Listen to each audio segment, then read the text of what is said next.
नमस्कार दोस्तों, मेरे इस चैनल में आप सभी को स्वागत है। मैं इससे पहले वाला वीडियो जो डाला था उसमें मैं टेंस के बारे में बताया था, टेंस के काइंड के बारे में बताया था। लेकिन आज मैं इस वीडियो में प्रेजेंट टेंस के बारे में बताने वाला हूं। प्रेजेंट टेंस जिसमें कि प्रेजेंट टाइम के बारे में बात किया जाता है। जैसे राम खाता है, सीता जाती है, वे लोग आ रहे हैं, हम लोग पढ़ रहे हैं, मतलब इसमें जो भी काम हो रहा है फ़िलहाल हो रहा है, प्रेजेंट टाइम में हो रहा है। तो हम लोग सीधी सी बात है कि जब सेंटेंस में हमको ये पता चलेगा कि इस सेंटेंस में जो काम हो रहा है वो प्रेजेंट टाइम में अभी अभी हो रहा है, तो हम सिंपल से उस सेंटेंस को देख करके पहचान जाएंगे कि वो सेंटेंस जो है वो प्रेजेंट टेंस का है।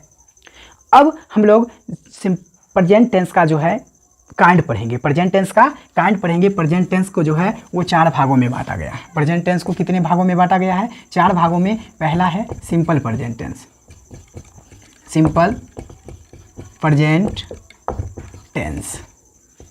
दूसरा की बात करें तो प्रेजेंट कंटिन्यूअस टेंस। तीसरा पार्ट प्रेजेंट परफेक्ट टेंस है। और चौथा प्रेजेंट परफेक्ट कंटिन्यूअस टेंस है। तो ये चारों पार्ट जो है वो प्रेजेंट टेंस का है। किसका है? प्रेजेंट टेंस का। पहला सिंपल प्रेजेंट टेंस, दूसरा प्रेजेंट कंटिन्यूअस टेंस, तीसरा सिंपल प्रेजेंट परफेक्ट टेंस और चौथा प्रेजेंट परफेक्ट कंटिन्यूअस टेंस। तो आज हम लोग सबसे पहले सिंपल प्रेजेंट टेंस के बारे में बात करेंगे। सिंपल प्रेजेंट टेंस, इसकी पहचान क्या होती है? हम किसी भी सेंटेंस को देखते हैं, कैसे पता करेंगे कि ये सेंटेंस जो है वो सिंपल प्रेजेंट टेंस का है? तो इसके लिए आपको रूल पढ़ना होगा कि सिंपल प्रेजेंट टेंस का कैसे, ये सेंटेंस जो है सिंपल प्रेजेंट टेंस का कैसे हुआ, कैसे हम पहचानेंगे कि ये सेंटेंस देखते ही हम देखते ही बेहिचक कह देंगे कि ये सेंटेंस जो है वो किसका है? सिंपल प्रेजेंट टेंस का है। तो सबसे पहले इसे जानने के लिए हमको इसकी पहचान पढ़ना पड़ेगा। तो सबसे पहले हम लोग सिंपल प्रेजेंट टेंस के बारे में पढ़ेंगे।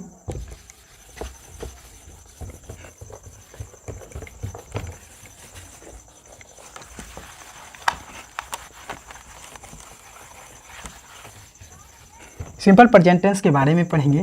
Simple present tense, simple present tense, इसकी पहचान क्या होती है? पहचान जिस हिंदी वाक्य के अंत में, जिस हिंदी वाक्य के अंत में ता है, ती है, ते हैं, ती हूँ लगा रहे, वह वाक्य सिंपल प्रेजेंट टेंस का होगा। एग्जाम्पल, मैं जाता हूँ, सीता पढ़ती है। यानी आपको हम सिंपल प्रेजेंट टेंस के बारे में बता रहे हैं, सिंपल प्रेजेंट टेंस की पहचान क्या होती है। तो जब भी हमें सेंटेंस में के अंत में ता है, ती है, ते है, ती हूँ, ता हूँ लगा दिखे तो हम समझ जाएंगे कि ये सेंटेंस जो है वो सिंपल प्रेजेंट टेंस का है। किसका है? सिंपल प्रेजेंट टेंस का है। जैसे कि हम एग्जाम्पल के तौर पर लिए हैं, मैं जाता हूँ। आप इस सेंटेंस को ध्यान से देखें। इस सेंटेंस में जो है लास्ट में जो है ता हूँ लगा हुआ है, ती है लगा हुआ है। मतलब इस सेंटेंस में आपको जो रूल है कि हिंदी के वाक्य के अंत में ता है, ती है, ते है लगा रहे हैं, ती हूँ लगा रहे हैं, तो वो सेंटेंस सिंपल प्रेजेंट टेंस का है। और इस सेंटेंस के लास्ट में आप देख रहे हैं कि ता हूँ, ती है लगा हुआ है। मतलब ये सेंटेंस जो है वो किस टेंस का है? सिंपल प्रेजेंट टेंस का है। किस टेंस का है? सिंपल प्रेजेंट टेंस का। ये दोनों सेंटेंस सिंपल। तो कोई भी सेंटेंस जिसका लास्ट जो है ता है, ती है और ते है से हो, वो सभी सेंटेंस जो होगा वो सिंपल प्रेजेंट टेंस का होगा। तो अब आप इसके पहचान के बारे में पढ़ लिए। अब पहचान पढ़ने के बाद अब हम लोग इसकी ट्रांसलेट करने का नियम समझेंगे कि इसे हम इंग्लिश में ट्रांसलेट कैसे करेंगे। तो इंग्लिश में ट्रांसलेट के लिए भी इसका रूल होता है, वो रूल हम लोग अभी जानेंगे।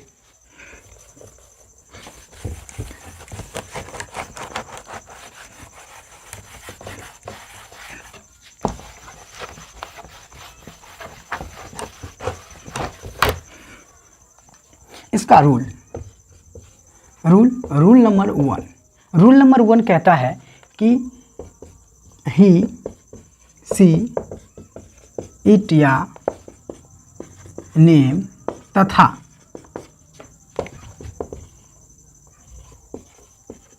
सिंगुलर नंबर रहे तो वाक्य के मेन वर्ब में एस या एस जुड़ जाएगा। फॉर एग्जाम्पल, वह खाती है, लड़का पढ़ता है। तो इस सेंटेंस को आप गौर से देखें। इस सेंटेंस में आपको दिया गया है कि वह खाती है, लड़का पढ़ता है।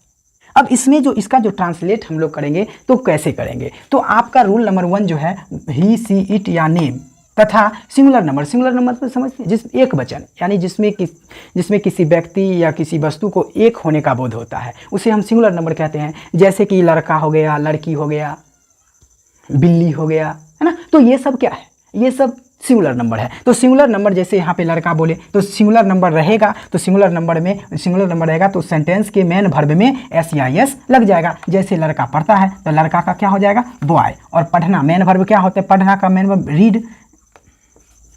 रीड, और इसमें मेन वर्ब में क्या जुड़ जाएगा? एस जुड़ जाएगा, यानी क्या हो जाएगा? रीड्स, यानी बॉय रीड्स। दूसरा, वह खाती है, वह का इंग्लिश क्या होता है? ही। आप रूल में देखिए, क्या ही है, और ही है तो ही रहता है, तो उसके मेन वर्ब में क्या जुड़ जाता है? एस या एस। तो ही मेन वर्ब क्या है? इट्स जुड़ जाएगा। यानी इस तरह से इसका ट्रांसलेट हम लोग करेंगे। अब इसका सेकेंड रूल,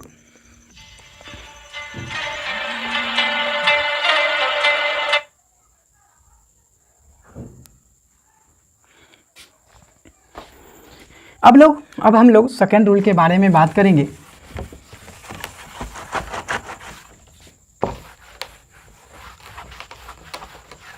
इसका सेकेंड रूल जो है वो है आई, वी, दे, यू तथा आई, वी, दे, यू तथा प्लूरल नंबर रहे तो वाक्य के मेन वर्ब में एस या एस नहीं लगेगा। बस सिंपल सी बात। जब भी आपको सेंटेंस में जैसे आई हो गया, वी हो गया, दे हो गया, यू हो गया, या प्लूरल नंबर मतलब एक से अधिक यानी बहुवचन, है ना। बहुवचन जैसे लड़कियां, लड़के, बिल्लियां, है ना। तो ये सब अगर रहे तो आप एस या एस उसके मेन वर्ब में नहीं जोड़ेंगे। अब जैसे देखिए, फॉर एग्जाम्पल हम बात करते हैं, मैं जाता हूँ। अब मैं जाता हूँ, मैं का क्या होगा? आई होगा। और आई यानी यहाँ पे आई है, सेकंड रूल में आई है, मतलब सेकंड रूल कहता क्या है कि आई, वी, दे, यू तथा प्लूरल नंबर रहेगा तो उसमें उसके मेन वर्ब में एस या एस नहीं जुड़ेगा। तो मैं जाता हूँ यानी मैं लगा हुआ है, इसके मेन वर्ब है गो में कोई भी एस या एस नहीं जुड़ेगा, मतलब ये सेंटेंस कंप्लीट। दूसरी बात, लड़के खाते हैं। अब लड़के खाते हैं मतलब ये तो प्लूरल नंबर हो गया, और जब ये प्लूरल नंबर हो गया तो प्लूरल नंबर के साथ भी तो उसके मेन वर्ब में एस या एस नहीं जुड़ता है, मतलब यहाँ पे प्लूरल नंबर यानी बॉयज, मेन वर्ब इट, बस सेंटेंस कंप्लीट। तो हम लोग कोई सिंपल प्रेजेंट टेंस का इस रूल फॉलो करके और हम लोग उसका ट्रांसलेट कर सकते हैं। तो हम आज का वीडियो इतना ही तक एंड करता हूँ।